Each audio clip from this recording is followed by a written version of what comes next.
voy a preguntar, ¿es usted desleal o leal a Dios? A ver, ¿cuántos leales a Dios hay? Levante la mano. Pues los que no la levantaron tienen así como o más sentido común o ya saben lo que viene, o son muy honestos. Mire, vamos a hacer a dar esta última enseñanza. Es el último mensaje que Jesucristo dirigió a 7 iglesias establecidas en Asia Menor, quien a través del apóstol Juan, ¿verdad?, estando exiliado en la isla de Patmos, pues recibió esta revelación. Y hemos hablado a lo largo de esta serie cómo estos mensajes pues tenemos que hacerlos personales, porque nosotros somos la iglesia del Señor. Y vamos a aprender un poco más. Durante estas enseñanzas, ¿ha aprendido algo? ¿Ha sido confrontado? ¿Ha sido expuesta su fe? ¿Sí o no? ¿Ha habido cambios, mi hermano? Pues esperemos que sí, porque este es un final y no precisamente feliz. Así que una iglesia desleal, la palabra correcta tendría que ser una iglesia apóstata, pero quise ser un poco más suave. Apocalipsis 3:14, si es tan amable.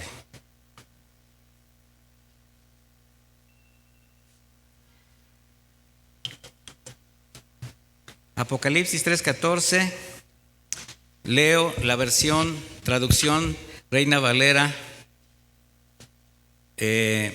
actualizada.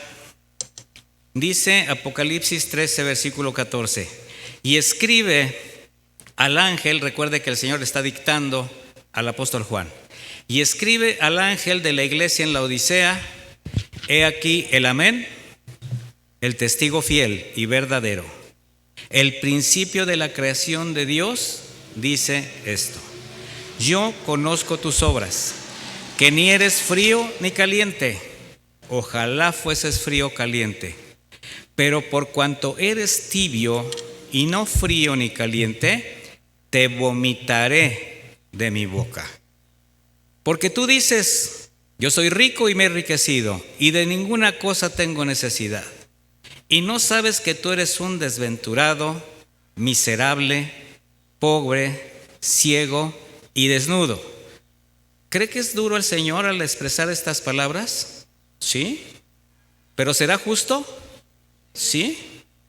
Por tanto, yo te aconsejo que de mí compres oro refinado en fuego, para que seas rico, vestiduras blancas para vestirte, y que no se descubra la vergüenza de tu desnudez, y unge tus ojos con colirio para que veas.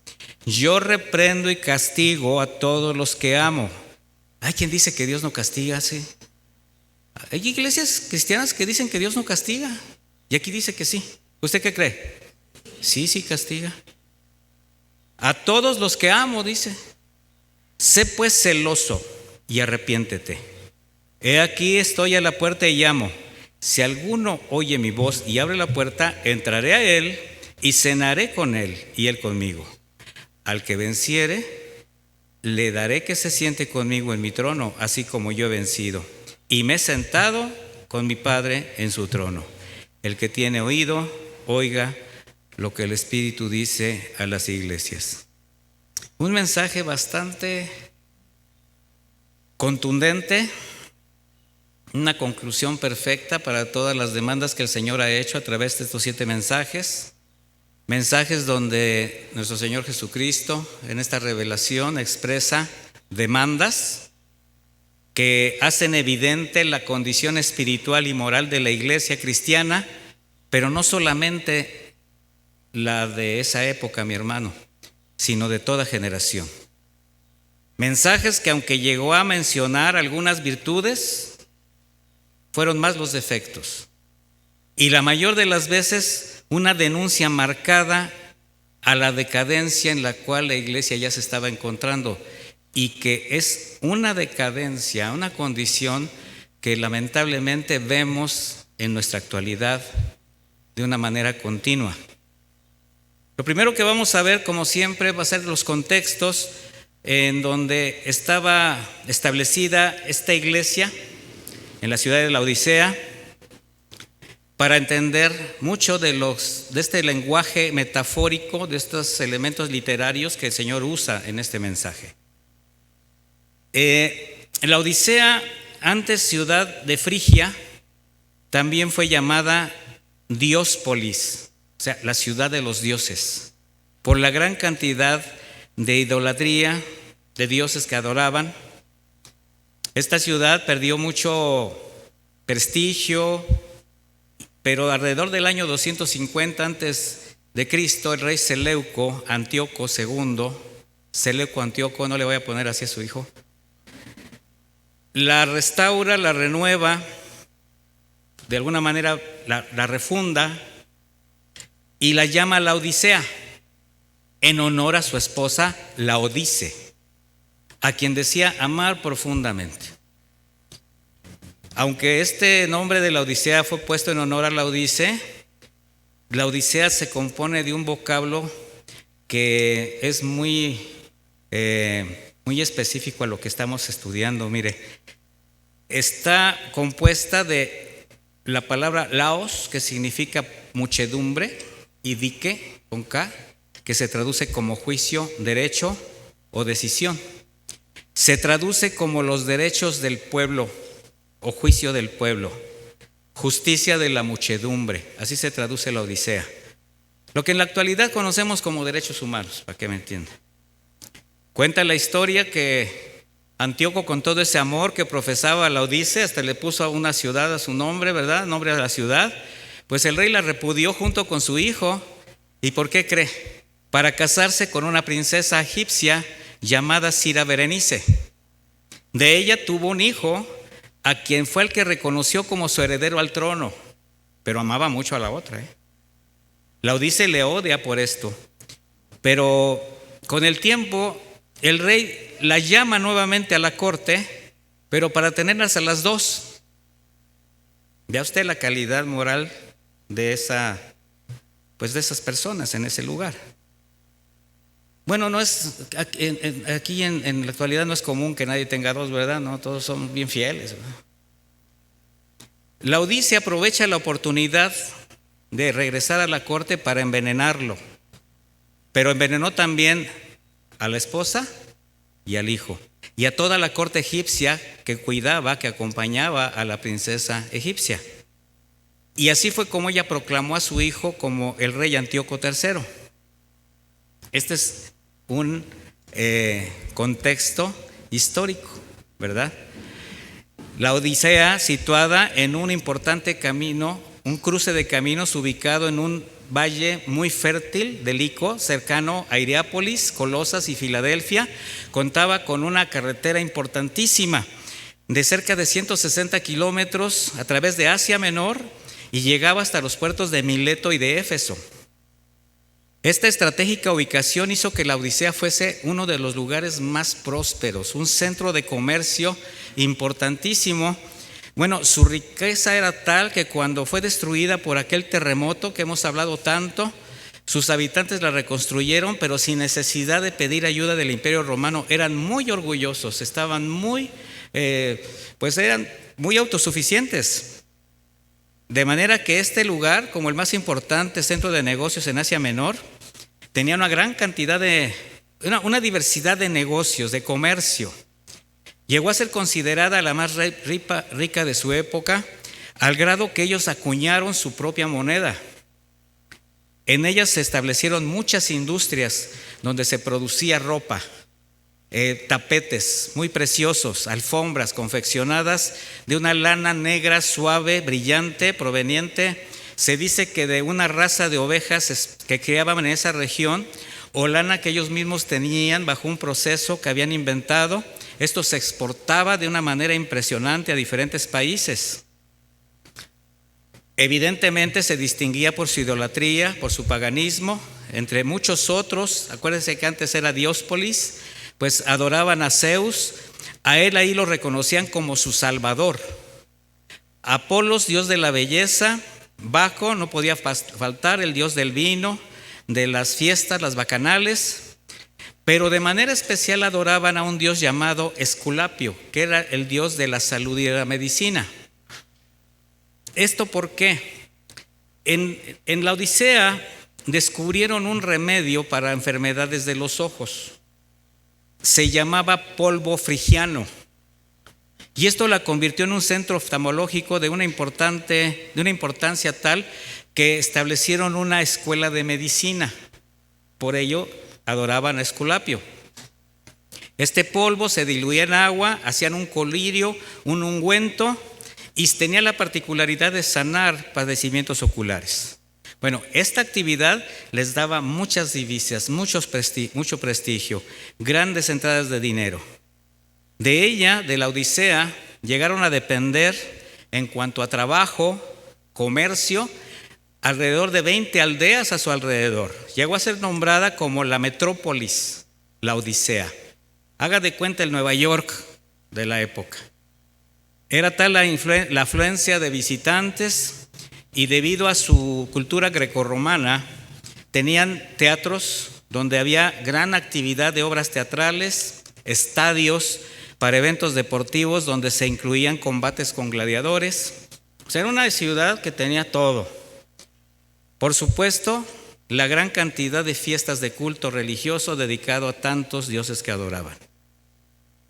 Tenían una situación también con el agua, porque provenía de las termas de Hierápolis mediante una red de tuberías que construyeron y lo aprovecharon como un atractivo turístico para hacer baños de aguas termales, muy lujosos. Debido a la distancia, aquí era el problema, pues esto hacía que durante el trayecto esta agua se entibiara y se contaminara con aguas azufrosas que provocaba vómito a quien lo tomaba. Vaya oyendo estas referencias y después por qué el Señor tomó precisamente esas referencias.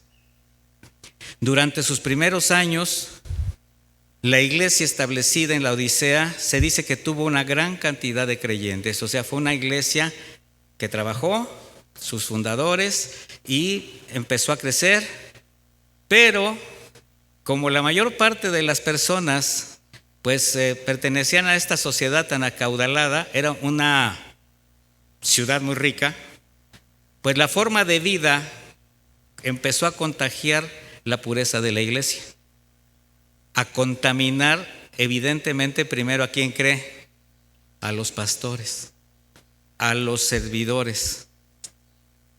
También en la Odisea había una comunidad judía muy numerosa, pero debido a la apatía, a la negligencia, el estancamiento espiritual de esta iglesia, que no se preocupaban en la predicación del evangelio, se preocupaban más en las cosas que podían hacer, casi como un club social, ¿verdad? Entonces no había nada que les incomodara, ni a los judíos, que pues de alguna manera perseguían a la iglesia cristiana, ni a la sociedad. ¿Por qué? Porque se veían como si formaran parte de lo mismo. Así que esta iglesia no era considerada un riesgo. La dejaron tranquila. Ya ves que dicen, ay, sí, mire, esos cristianos son bien buena onda, ¿verdad? ¿Usted es un cristiano buena onda? Bueno. De ahí era Epafras, discípulo de Pablo, un fiel evangelista que trabajó en la fundación de varias iglesias de la región. Él ayudó a Pablo a intercambiar las cartas que Pablo enviaba para que fueran leídas por las iglesias, porque no todas las iglesias conocieron a Pablo y no todas las fundó Pablo. Le voy a leer unas referencias. Vaya conmigo a Colosenses 4:12, por favor.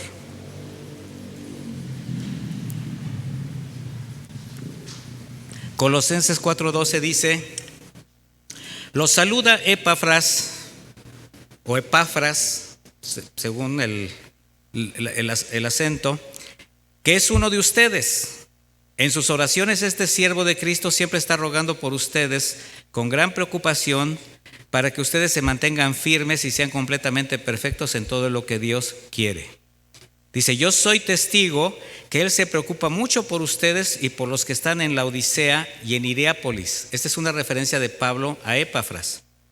En el mismo libro Colosenses 4:16 dice, cuando esta carta haya sido leída entre ustedes, o sea, esta carta está referida a los colosenses, dice, hagan que también la lean en la iglesia de los laodicenses. y que la Odisea la lean también ustedes. Ahora, no existe en la Biblia la carta ¿de dónde? De la Odisea. Está perdida. El día que se llegase a encontrar y se comprobara que fue una carta escrita por Pablo, pues tendrá que ser incluida en el canon bíblico. Hasta hoy no se ha encontrado.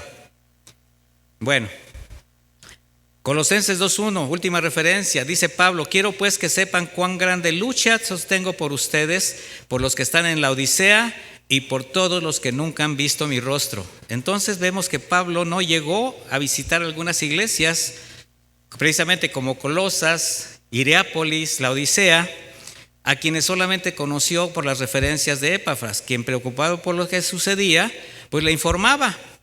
Y Pablo los ministraba a través de las cartas que enviaba. Ahora, toda la influencia del entorno, toda la infiltración de las falsas doctrinas, las estrategias de los falsos maestros comenzaron a ganar terreno en el corazón de esta iglesia.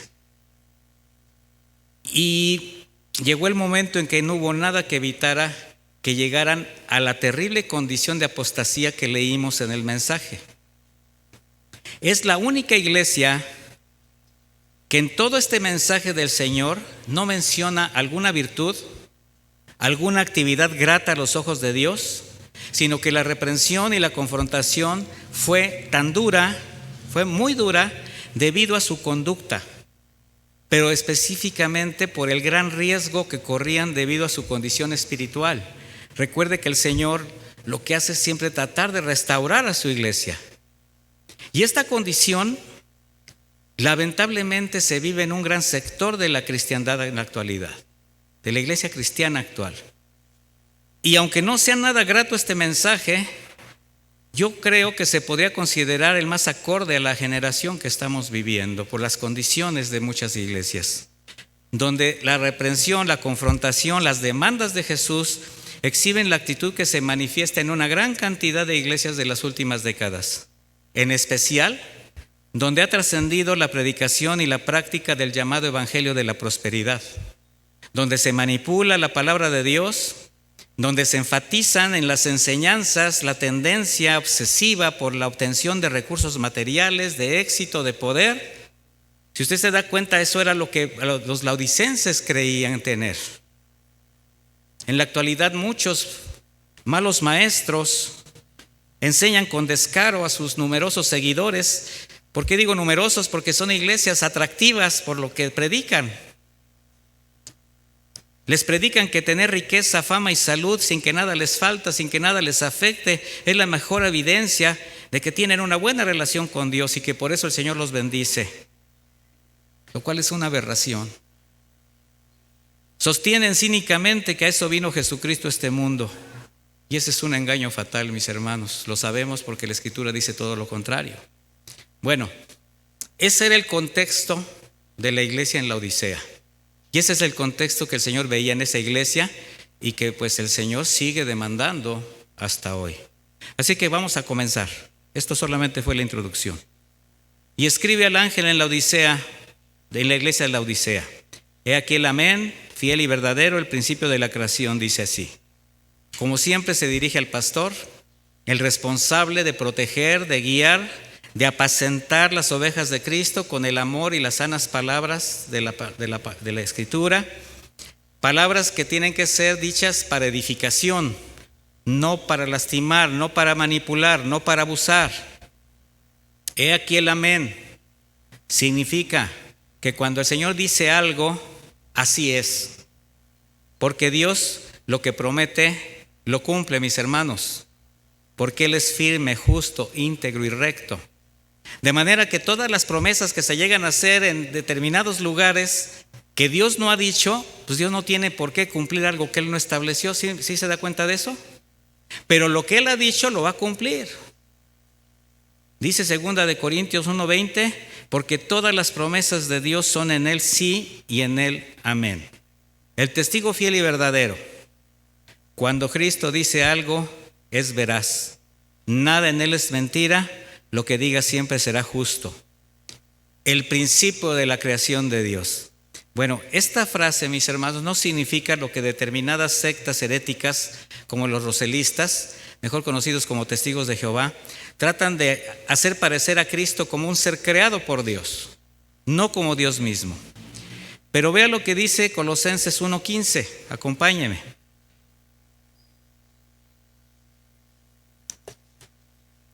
Colosenses 1:15 dice: Él es la imagen del Dios invisible, el primogénito de toda creación, porque en Él fueron creadas todas las cosas, lo que hay en los cielos y hay en la tierra, visibles e invisibles, sean tronos, sean dominios, sean principados, sean potestades.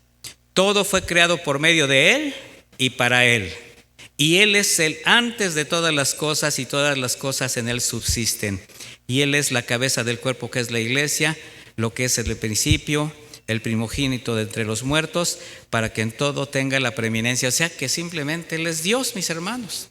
Es una de las tres figuras que conocemos como la Trinidad: Padre, Hijo y Espíritu Santo. Dice Juan 1:1: en el principio era el Verbo, y el Verbo era con Dios, y el Verbo era Dios. Está hablando de Jesús. Este era en el principio con Dios, todas las cosas por Él fueron hechas, y sin Él nada de lo que ha sido hecho fue hecho. Bueno, así que Jesucristo, siendo principio y fin, quien conoce todas las cosas, que es el Redentor de la iglesia, pues tiene toda la autoridad para juzgar su condición, para confrontarla, exponer su pecado. ¿Por qué? Primero, porque tiene la autoridad, y segundo, porque es misericordioso. Y le voy a decir por qué. Porque con esto lo que Él hace es purificar a su iglesia, es guardarla pura y sin mancha. ¿Por qué? Porque algún día la desposará en los cielos para estar con ella toda la eternidad. Y eso es lo que hace la palabra de Dios, mis hermanos: purificar a la iglesia en este proceso de santificación. Versículo 15: yo conozco tus obras. Y comienza el Señor diciendo que ni eres frío ni caliente. Ojalá fueses frío o caliente. Le dice a la iglesia, nos dice a nosotros: yo te conozco.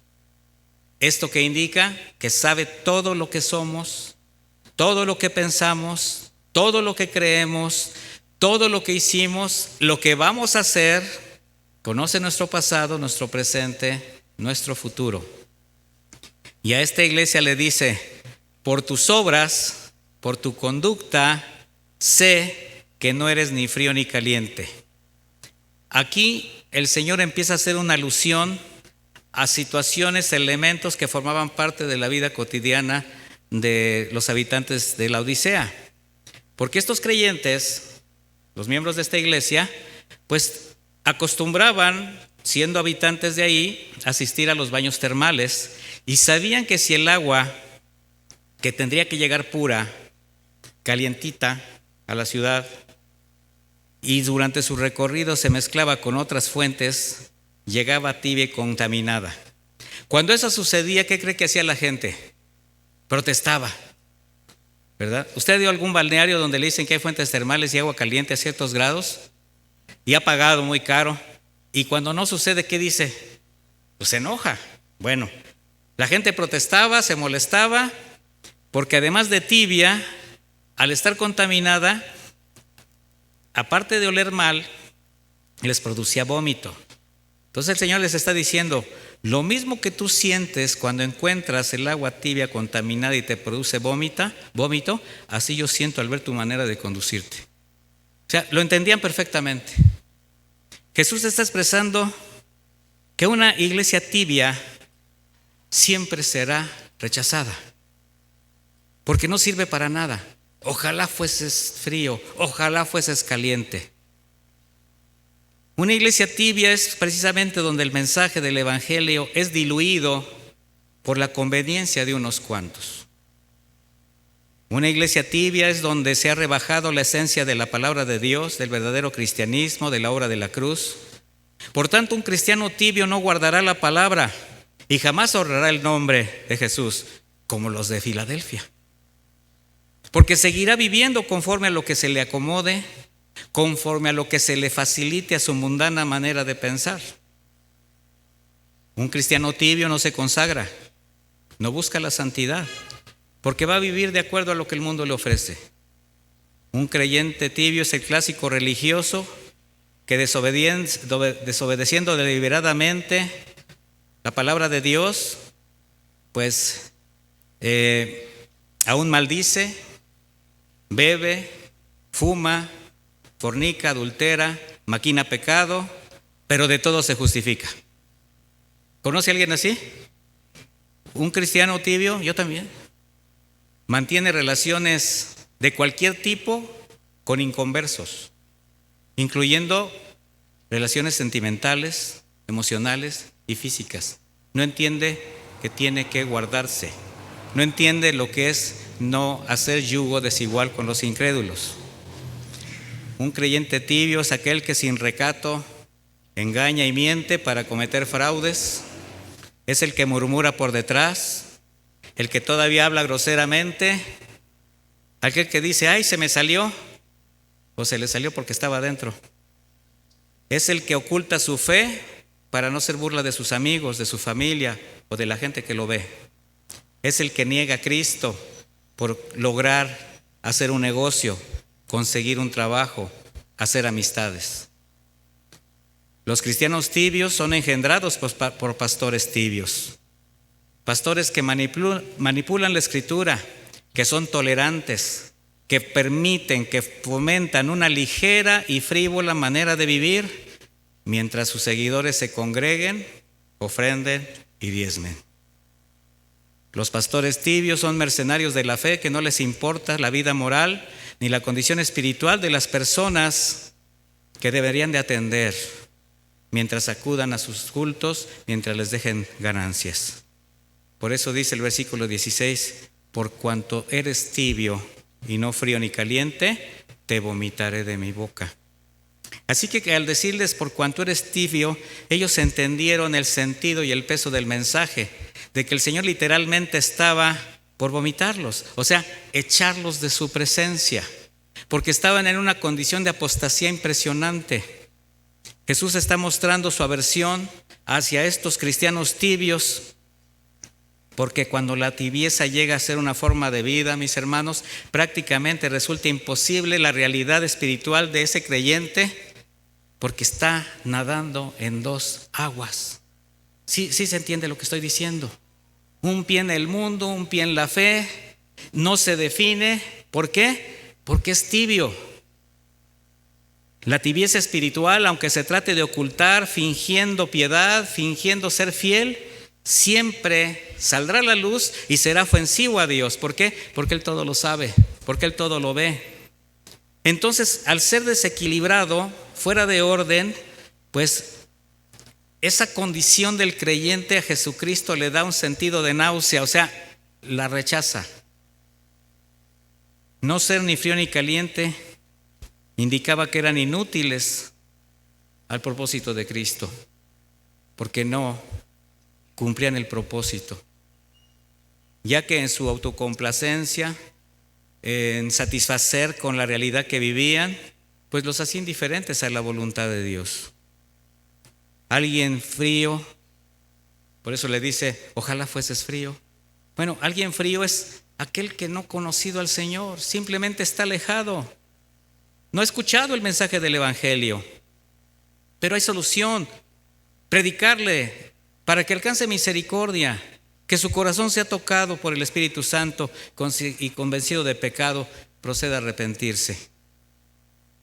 Un frío. Alguien que se menciona como caliente ya es quien, estando en las manos del Señor, es moldeable, voluntariamente se santifica, se niega, pone su vida para caminar con Él. Por eso la tibieza espiritual es la condición en que la convicción no afecta a la conciencia. No hay nada que afecte. Y en esa situación el corazón y la voluntad se mantienen en un estado indefinido entre el mundo y la fe. Así, en medio de esta confusión espiritual, son los que no niegan la fe, se dicen cristianos, saben preceptos doctrinales, de hecho saben hablar cristianés perfectamente, tienen conocimiento de la obra de la cruz, pero todo es de manera superficial, intelectual. No ha sido conmovido su corazón. Por eso no se purifican, no se santifican, no obedecen. Simpatizan con la doctrina, pero buscando y exigiendo las promesas de Dios, porque les gusta cubrirse bajo la gracia, les gusta la salvación, pero no están dispuestos a morir a la carne. ¿Por qué? Porque solo son tibios. Y cuando la cruz solamente es una doctrina de moda, un adorno para disfrazar una débil condición espiritual o justificar una fe irracional, jamás habrá negación ni muerte al pecado. Y esa es una condición espiritual muy peligrosa, mis hermanos, muy lamentable. Pablo a los Gálatas les expresaba cuando se estaban desviando: hijitos míos, por quienes vuelva a sufrir dolores de parto hasta que Cristo sea formado en ustedes. En el apóstol Pablo había una pasión porque la gente conociera de Cristo y le dolía en su corazón que se desviaran. Porque un tibio, mis hermanos, es quien, presumiendo conocer la palabra, la distorsiona a su antojo, por defender sus argumentos, por defender sus hábitos deshonestos. Así se justifican para vivir conforme a lo que ellos anhelan. Lo más triste y delicado, la más triste y delicada posición de un creyente delante de Dios es de la tibieza, porque solamente da evidencia de su deslealtad a Jesús, la apostasía que ha llegado a su vida espiritual. Caminan por un sendero disfrazado de verdad, pero con un destino de perdición. Y es lamentable, porque se ven como cristianos, hablan como cristianos, caminan como cristianos, pero el destino es distinto. Solo son tibios. Los hermanos en la Odisea, al caer en esta triste condición de arrogancia, de autosuficiencia, debido a su amor a la riqueza, a los placeres, los ahogaron. Velaron su mirada, endurecieron su corazón. Por eso no veían la realidad espiritual que tenían delante de Dios. Y así hay muchos creyentes. Se están hundiendo, están velados, no entienden consejos, siguen igual, se justifican. ¿Por qué? Porque solo son tibios. Lucas 8:14 dice, en referencia a esto, en la parábola del sembrador, dice: la que cayó entre espinos, la palabra. Estos son los que oyen, pero oyéndose son ahogados por los afanes y las riquezas y los placeres de la vida y no llevan fruto. ¿Por qué? Porque son tibios. Sin embargo, mis hermanos, y esto es algo que tenemos que reconocer, la bondad de nuestro Señor, como siempre, extiende su misericordia a su iglesia. Y con la frase, te vomitaré de mi boca, le voy a decir algo. Originalmente se traduce como estoy a punto de vomitarte. ¿Qué significa esto? Que gracia sobre gracia, mis hermanos, Jesús a estos creyentes tibios, apóstatas, negligentes y desleales les está dando una oportunidad más. ¿No le da gusto? Como que no les dio mucho gusto. Bueno, han de decir, no está hablando de mí, qué bueno, pero a muchos les está dando la oportunidad. Así es como el Señor por su longanimidad hasta hoy continúa extendiendo su misericordia, dándole oportunidad a quienes se han desviado, procedan a arrepentirse y retomen el camino, comenzando por los falsos maestros, por los pastores malos, los pastores abusivos, manipuladores. Y Jesucristo les da las razones, sólidas razones por las cuales la iglesia se había desviado. Las razones que tendrían que reconocer y sobre todo de las que se tendrían que arrepentir. Cualquier similitud con la realidad presente en muchas iglesias es mera coincidencia. Pero les dice en el versículo 17, porque tú dices, yo soy rico y me he enriquecido y de ninguna cosa tengo necesidad. Y viene la palabra, y no sabes que tú eres un desventurado, miserable, pobre, ciego y desnudo. Y hay quienes todavía se ofenden por otras cosas, mis hermanos. Tú dices que soy rico y me he enriquecido. Bueno, Debido a la opulencia de la ciudad, la mayoría de creyentes en esta iglesia eran ricos, tenían una economía desahogada. Y eso, mis hermanos, no es lo que está condenando el Señor. No es malo prosperar, pero el problema era que en las riquezas estaba toda su confianza. Porque es algo que tenemos que entender perfectamente. Dios no está en contra que alguien prospere económicamente y tenga. No, mi hermano. De hecho, al ser del Señor todo, Él es quien lo da. Sin embargo, el problema está en la actitud de que tú tengas para con los recursos, los bienes, el dinero. Que la riqueza material no te llegue a sobrepasar, que no llegue a ser lo más importante para ti, más importante que Dios. ¿Sabe cuántas veces hemos orado por personas, hermanos, que han venido aquí con situaciones difíciles económicas y el Señor ha contestado la oración y el negocio fructificó, llegó el buen trabajo y créame, no sé dónde están? No sé dónde están. No, pastor, es que el trabajo hay que cuidarlo. Si el dinero te hace alejarte de Dios, ¿te conviene traer dinero? Mire, no me contesta. Guarde su corazón. El Señor desea que usted prospere, pero que sea un buen administrador de los recursos que le da. Mire lo que dice Deuteronomio 8:11. Esto fue desde el principio. Deuteronomio 8:11.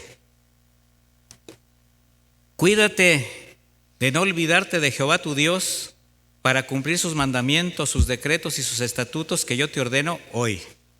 No suceda que comas y te sacies, edifiques buenas casas en que habites, tus vacas y tus ovejas se aumenten, la plata y el oro se te multiplique y todo lo que tuvieres aumente. Y se enorgullezca tu corazón y te olvides de Jehová tu Dios. Voy al versículo 17. Y digas en tu corazón, mi poder y la fuerza de mi mano me han traído esta riqueza. ¿Sabe cuánta gente piensa así? Siendo creyente. No es por mi inteligencia, porque soy carismático, porque soy inteligente, porque yo sé invertir. Mi hermano, el día que Dios quiera te deja sin nada. ¿Sí lo cree o no lo cree? Entonces aguas por tener amor por el dinero. Pablo dijo esto a la iglesia. 1 Timoteo 6:6. Pero gran ganancia es la piedad, o sea, la fe, acompañada de contentamiento. Porque nada hemos traído a este mundo y sin duda nada nos podremos llevar. Así que teniendo sustento y abrigo estaremos contentos con esto. Porque los que quieren enriquecerse caen en tentación y lazo, y en muchas codicias necias y dañosas que hunden a los hombres en destrucción y perdición. Porque raíz de todos los males, ¿qué es? El amor al dinero. No dice qué es el dinero. Es el amor al dinero, dice, el cual codiciando algunos se extraviaron de la fe y fueron traspasados de muchos dolores. Mis hermanos, desviarse de la fe te va a llevar a ser traspasado de muchos dolores. Y es impresionante ver cómo la mayoría de las religiones y los cultos espirituales que somos testigos en la actualidad han puesto un énfasis especial en la obtención de recursos materiales, en hacerle creer a las personas que eso es por lo que tienen que vivir. Y todo esto es dirigido por hombres soberbios, orgullosos, que cuando el Señor le plazca derribará esos reinos que han construido para sí mismos. Y les dice, y no sabes que tú eres un desventurado, miserable, pobre, ciego y desnudo. Desventurado, bueno, por el contexto indica a alguien con mucho dinero, pero que a la vez es miserable. ¿Por qué? Porque es uno que siempre está angustiado, no tiene paz, aunque lo trate de aparentar. El que tiene amor por el dinero, mi hermano, jamás tiene paz. Siempre está pensando que se lo van a robar, que le va a pasar algo. Como si tuviera que estar encima de ahí de su colchón, ¿verdad? Bueno, no sé usted dónde guarde su dinero. Miserable. Alguien que ha caído tan bajo que es digno de conmiseración. Aquellos que son tan pobres que lo único que tienen es dinero. ¿Sí entiende el sarcasmo? Y que sin él nada son. Son los que compran la familia, compran las amistades, compran las relaciones. Y cuando el dinero se va, se dan cuenta de que ellos jamás fueron importantes para nadie. Pobre, espiritualmente un pordiosero. Se traduce también como digno de lástima al creer que la prosperidad y las riquezas representan tener la bendición de Dios. Ciego. Esta palabra indica que a alguien que ha sido cegado por el humo, y se usa metafóricamente de la ceguera espiritual. Y desnudo es la desnudez espiritual, la condición de quien, al no estar convencido de su pecado, al vestirse de la manera como él quiere, no le permite ver su estado de desnudez y de peligro. Entonces, parafraseando este texto, dice: están tan cegados por el humo de su soberbia que no les permite ver su miserable desnudez moral y carencia espiritual, que debería de avergonzarles. Y es precisamente ese extravío de lo que se jactan, de lo que presumen, lo que los va a hacer caer. Versículo 18: por tanto te aconsejo que de mí compres oro refinado en fuego para que seas rico, vestiduras blancas para vestirte y que no se descubra la vergüenza de tu desnudez, y unge tus ojos con colirio para que veas. Entonces el consejo para quien está en una situación así, le dice, es compra de Cristo, o sea, de mi compra, dice el Señor, o sea, de su redención. Oro refinado para que te enriquezcas de las cosas de arriba, las espirituales, las que tienen el verdadero valor. La frase vestiduras blancas hace alusión a esa industria de la lana fina, brillante, de tela negra, que les daba tanto prestigio y dinero, pero que al ser su prioridad los estaba perdiendo. Le está diciendo: compra vestiduras blancas, vístete de pureza. Estás con la mirada puesta en las cosas materiales. Y la frase unge tus ojos con colirio es un sarcasmo del Señor que les recuerda su prestigiosa universidad, los medicamentos que les daban fama, que le dejaba tanto dinero. Algo así como: tú que te jactas del colirio que inventaste para sanar la vista, ¿no ves? Ven y toma del mío para que veas realmente tu condición, tu extravío. De una manera clara y simple, el Señor les está mostrando sus carencias. Y así es como el Señor nos habla, mis hermanos, para que toquemos piso, para que nos demos cuenta dónde tenemos puesta nuestra mirada, hacia dónde apuntan las intenciones de nuestro corazón. Y ahora viene una sentencia, pero que también está llena de misericordia. Versículo 19: yo reprendo y castigo a todos los que amo. Sé pues celoso y arrepiéntete. La palabra reprender, lo he enseñado, viene del griego elenco, que significa exhibir, exponer. No es regañar, porque hay quien dice: no, pues yo lo reprendo, ¿verdad? No, aquí la reprensión significa sacar a la luz, de tal manera que yo saco a la luz la condición y castigo. Pero aquí la palabra castigo sí denota el azotar, pero de un certero golpe, así, uno, como golpe de aguijón. O sea, yo exhibo tu condición y con uno, así decía mi mamá, con uno que te dé. Yo dije, pues con que me alcance primero, ¿verdad? La frase yo reprendo y castigo a los que amo es algo muy profundo, mis hermanos. Por amor, Jesús, a través de su Espíritu, expone, convence de pecado, de justicia y de juicio. Y les está exhortando a recordar. Así como a los de Éfeso les hizo recordar desde dónde habían caído, ahora a los de la Odisea les está diciendo: recuerden los principios que los llevaron a ser iglesia y corrijan su camino, porque de lo contrario los habré de castigar de un solo golpe, con justicia. Y eso es para todos los que reconozcan que hay algo que corregir. Si usted sabe que hay algo que corregir y el Señor está haciendo una exhibición, sacando a la luz algo que usted tiene ahí según muy guardado, bueno, el Señor lo conoce, el Señor lo sabe, y le está diciendo: yo reprendo y castigo. Estoy exhibiendo lo que tienes en el corazón, que yo sí conozco, dice el Señor. ¿Por qué? Porque Él todo lo ve. Así que el Señor les está diciendo, por cuanto les amo y no quiero que se pierdan, recuerden ese antiguo celo, su pasión, su amor por mí, y arrepiéntanse, porque mientras hay vida, ¿qué hay? Esperanza. Así que la diferencia entre ser eliminado y disciplinado está en la condición de hijos, mis hermanos. Los eliminados van a ser los que nunca llegaron a ser hijos, pero los que se disciplinan, los que reciben la disciplina, son aquellos hijos que logran entender la bendición que representa la disciplina y el castigo de Dios, porque dice que es a los que ama. Hebreos 12:5 dice: y ya han olvidado la exhortación que se les dirige como a hijos. ¿Cómo a qué? Como a hijos. Hijo mío, no tengas en poco la disciplina del Señor, ni desmayes cuando seas reprendido por Él, porque el Señor al que ama disciplina y castiga a todo aquel que recibe por hijo. Así que permanezcan bajo la disciplina, porque Dios los está tratando como a hijos.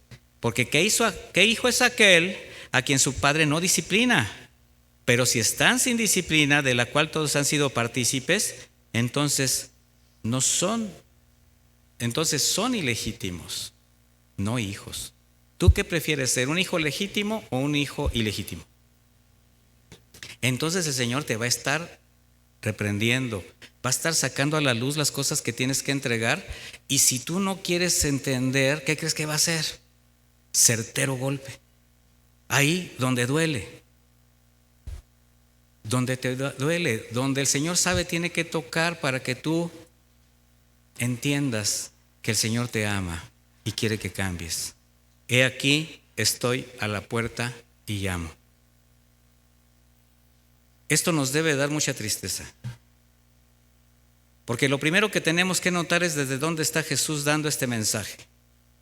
Paradójicamente, el Salvador, el Señor y dueño de la iglesia, está a la puerta, pero del lado opuesto. No adentro, llamando desde fuera. Y esta es una situación muy lamentable. Mire, y esto no ha sido solamente para la iglesia del Nuevo Testamento, y estamos hablando del principio de la iglesia del primer siglo. ¿Sabe cuántas veces al Señor se le ha dejado afuera de la puerta? Desde el principio. Adán y Eva lo dejaron afuera.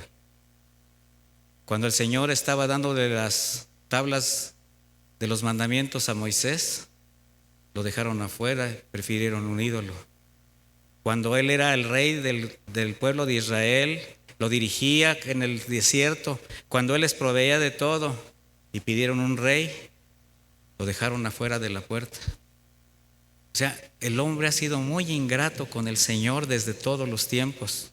Y ahora vemos que aquello que comenzó perdiendo el primer amor, yéndome a la iglesia de Éfeso, es decir, cuando Jesús dejó de ser lo más importante para la iglesia, al irse corrompiendo, y aquí recordemos las enseñanzas que hemos estudiado, con las doctrinas de falsos pastores, la infiltración, todo esto, se hicieron tolerantes al pecado, se hicieron negligentes, se hicieron soberbios, mundanos, tibios, y terminaron sacándolo de su corazón.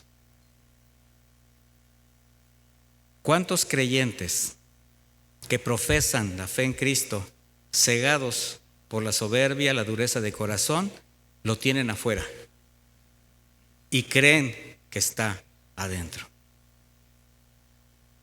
¿Cómo lo tienes afuera? Al pretender establecer tus argumentos, tu forma de vida por encima de los mandamientos y orden de Dios, sin que nada te convenza de cambiar tu manera de pensar y de vivir. Así es como tú lo puedes tener afuera. Y a pesar de eso, Él sigue llamando desde afuera, extendiendo su misericordia, dando oportunidad de reconciliarse para tener una verdadera comunión con Él. Y ahora el mensaje se hace personal. Si alguno oye mi voz y abre la puerta, entraré a Él, cenaré con Él y Él conmigo. Mire, es muy común que este versículo se use para presentar el Evangelio. Le estás presentando el Evangelio y dices: mira, el Señor está tocando la puerta, está llamando a la puerta de tu corazón. Cuando este versículo debería de darnos vergüenza, porque es la evidencia de una iglesia, es la evidencia de creyentes que por su decadencia moral, por su tibieza espiritual, lo han rechazado, lo han echado de su corazón. El Señor dice: si alguno de estos que lo echaron oye mi voz, se arrepiente, abre la puerta, entraré con él, cenaré con él. Ahora le voy a decir algo. Hay que notar que no es Jesús el que va a abrir la puerta. La puerta se tiene que abrir de dentro. En los tiempos bíblicos, cenar juntos, llegar, tocar y que te abrieran la puerta, era un acto de intimidad. Y ese es el anhelo del Señor. Pero Él no obliga a nadie. Abrir la puerta es una decisión personal. Pero cuando tú abras la puerta es porque estás dispuesto a que Él entre. Pero si Él va a entrar, tiene que estar limpio. Porque Él ya te ha mostrado cuál es la condición. Esto demuestra algo también, mis hermanos. El hombre no está siendo obligado por Dios en ningún sentido a recibirle. No está siendo predestinado por una fuerza irresistible, porque Cristo llama, pero no forza la puerta para entrar. Y al que venciere, le daré que se siente conmigo en mi trono, así como yo he vencido y me he sentado con mi Padre en su trono. Jesús venció, mis hermanos, y lo sabemos, lo cantamos, lo expresamos, lo declaramos. Jesús venció, y esa es una realidad. Y fue obediente hasta la muerte. Y ahora Él, como testimonio a los que vencen, está sentado a la diestra del Padre. Y ahí te quiere a ti. Ahí me quiere a mí. Ahí quiere a todos los que venzan perseverando hasta el fin. Los creyentes de la Odisea no recibieron ningún elogio por parte del Señor. Antes bien recibieron confrontación, juicio, reprimenda, la más fuerte de todas las iglesias. Sin embargo, antes está el amor y el propósito de Cristo de que nadie se pierda. Y ahora está haciendo lo mismo para quien escuche este mensaje. Concluyo. En la actualidad, la iglesia representa en el mundo, o mejor dicho, la iglesia enfrenta en el mundo los mismos retos, los mismos problemas y agresiones de cada una de las 7 iglesias a quien Jesús dirigió este mensaje. Vivimos tiempos difíciles, tiempos de apostasía, tiempos de corrupción. Vivimos en sociedades que siguen ofreciendo cada vez más placeres, riqueza y abundancia, pero a un costo muy elevado. Lamentablemente, cada vez más son las iglesias, los creyentes, que siguen buscando las ofertas del mundo, olvidando el propósito por el cual fueron traídos a la luz admirable de Cristo. Pastores desleales que sin temor de Dios solo buscan dinero, poder, autoridad, cumplir sueños de grandeza. Así es como estos mensajes dirigidos a 7 iglesias de distintos contextos, con distintas situaciones, representan la iglesia de toda generación mientras Él no venga por ella. Y cada advertencia, cada demanda es una clara expresión de lo que la iglesia carece, pero también del amor, la misericordia y la longanimidad del Señor. A pesar de lo que malos siervos están permitiendo y una iglesia desleal está haciendo evidente. Sin embargo, como estos mensajes son personales, mis hermanos, cada uno medite conforme a su manera de pensar y de vivir. Medita un poco los mensajes, medita un poco lo que has escuchado. y de acuerdo a tu conciencia y lo que el Espíritu Santo te demande, entonces sí, establecer en tu corazón qué está demandándote del Señor.